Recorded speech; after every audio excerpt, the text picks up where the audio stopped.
তো শরীরটা একটুখানি ভালো হতেই আবার চলে এসেছি রান্নাবান্না করার জন্য। তো কদিন তো ঠিকঠাক মতো রান্না হচ্ছিল না, আর তেমন খাওয়া দাওয়াও হচ্ছিল না। তো আজকে একটুখানি ভাবছি মানে গুছিয়ে রান্নাবান্না করব। তো এই যে ফ্রিজ থেকে বের করে নিয়ে এসেছি লোটে মাছ, ওই রকমই প্যাকেটে করে আমি কৌটোয় ভরে রেখে দিয়েছিলাম। তো এবারে এই মাছটাকে একটুখানি ভালো করে কেটে নেব। তো লোটে মাছটাকে না ভালো করে কেটে ধুয়ে পরিষ্কার করে একটুখানি ফ্রিজে রেখে দিয়েছিলাম, আর সেই সময়ের মধ্যে বাদবাকি কাজগুলো করে নিয়েছিলাম। মানে আজকে যা যা রান্নাপাতি করব তার জন্য কিছুটা গুছিয়ে রেখেছিলাম। এই যে লোটে মাছ রান্নার জন্য রসুন কাঁচা লঙ্কা রেখেছি, আর লোটে মাছটা যখন আমি কাটছিলাম তখন একটুখানি নুন হলুদ দিয়ে মসুর ডালটাকে সেদ্ধ করে রেখেছি। লোটে মাছ রান্না করবো পেঁয়াজ দিয়ে, তার জন্য পেঁয়াজও কেটে নিয়েছি, আর কয়েকটা আলু খোসা সমেত কেটে একটুখানি জলে ভিজিয়ে রেখেছি। আলু সেদ্ধ করবো আজকে, মানে আলু সেদ্ধ মাখা করব। আর এই 3 পিস মতো না কাতলা মাছের পেটি ছিল, তো ফ্রিজ থেকে বের করে নিয়ে চলে এসেছি।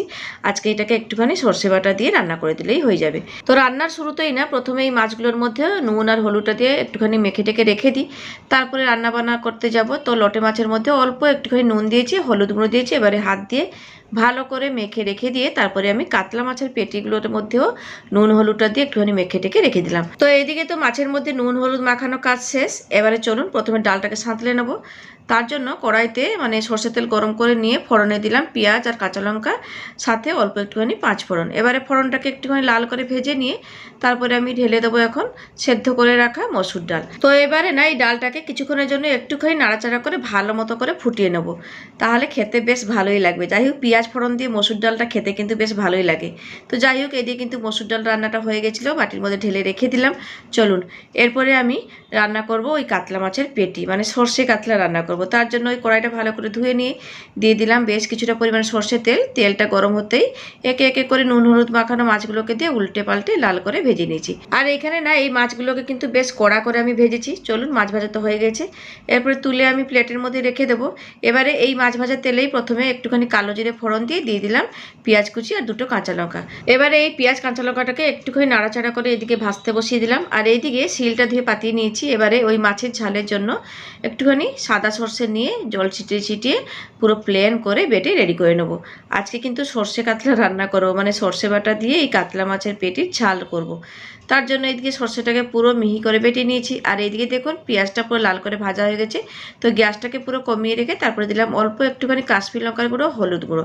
বেশ একটুখানি নাড়াচাড়া করে ভেজে নেওয়ার পরে দিয়ে দিলাম সর্ষে বাটার জলটা। এবারে পরিমাণ মতো জল দিয়ে দিলাম গ্রেভির জন্য। তো এবারে না ভালো করে একটুখানি মিশিয়ে নিয়ে দিয়ে দিয়েছিলাম পরিমাণ মতো নুন আর অল্প একটুখানি চিনি আর নুনটা দিয়ে একটুখানি আরও একবার ভালো করে নেড়ে চেড়ে মিশিয়ে নেওয়ার পরে দিয়ে দিয়েছিলাম ভেজে রাখা মাছের পেটিগুলো, আর তার সাথে দিলাম 2টো কাঁচা লঙ্কা। বেশ আর কিছু দেবো না, এইভাবে একটুখানি 1-2 মিনিট ভালো করে ফুটিয়ে নিয়ে রান্না করে নিলেই রেডি হয়ে যাবে কিন্তু সর্ষে বাটা দিয়ে কাতলা মাছের ঝাল বা সর্ষে কাতলা। সে যাই হোক এই দিয়ে কিন্তু আমি বাটির মধ্যে ঢেলে রেখে দিলাম। দেখুন খুব সুন্দর হয়েছে কিন্তু মাছের ঝালটা। তো কাতলা মাছ তো রান্না হয়ে গেছে, এবারে চলুন রান্না করব লোটে মাছ। তার জন্য কড়াইটা ভালো করে ধুয়ে সর্ষের তেল গরম করার জন্য বসিয়ে দিলাম। যতক্ষণ তেলটা ওই দিয়ে গরম হচ্ছে সেই সময়ের মধ্যে লোটে মাছে দেওয়ার জন্য রসুন কাঁচা লঙ্কা শুকনো লঙ্কা অল্প একটুখানি জল দিয়ে একটুখানি বেটে রেডি করে নেবো। আর এইদিকে সর্ষের তেলটা খুব ভালো মতো করে গরম হয়ে গেছিলো, তারপরে দিয়ে দিলাম কেটে রাখা পেঁয়াজ। এবারে পেঁয়াজটাকে কিছুক্ষণের জন্য একটুখানি নাড়াচাড়া করে লাল করে ভেজে নেব। তো এই যে দেখুন পেঁয়াজটাকে পুরো লাল করে ভেজে নিয়েছি। এবারে আমি দিয়ে দেবো কাঁচা লঙ্কা রসুন আর শুকনো লঙ্কা বাটাটাকে। এবারে কিছুক্ষণের জন্য একটুখানি পেঁয়াজের সাথে নাড়াচাড়া করে ভেজে নেব। ওই তেল ছাড়া অবধি একটুখানি ভেজে নিয়েছিলাম, তারপরে আমি দিয়েছিলাম কাশ্মীর লঙ্কার গুঁড়ো, হলুদ গুঁড়ো। ব্যাস এবারে আবারও কিছুক্ষণের জন্য একটুখানি মশলাটাকে তেল ছাড়া অবধি কষিয়ে নিয়ে তারপরে আমি দিয়ে দিয়েছিলাম নুন হলুদ মেখে রাখা ওই লোটে মাছগুলোকে। এবারে আলতো হাতে একটুখানি লোটে মাছটাকে ওই মশলার সাথে একটুখানি মানে কষিয়ে নিচ্ছি। তো এদিকে এই লোটে মাছটাকে রান্না করতে বসিয়ে দিয়ে এদিকে নিয়ে নিয়েছি 3টে মতো ধনেপাতা গাছ ওই লোটে মাছে দেওয়ার জন্য। তো ধনেপাতাটাকে ভালো করে ধুয়ে নিয়েছিলাম। এবারে ধনেপাতাটাকে এইদিকে কেটে রেডি করে রাখলাম। তো নামানোর আগে একটুখানি ছড়িয়ে দিয়ে তারপরে নামিয়ে নেবো। আর এদিকে দেখুন লোটে মাছটা থেকে কতটা জল বেরিয়েছে। তো এবার এই জলটাকে একটুখানি শুকিয়ে ফেলতে হবে। সে যাই হোক ওইদিকে লোটে মাছটা রান্না হচ্ছে, আর এইদিকে কিন্তু আমি ভাতটা বসিয়ে দিয়েছি।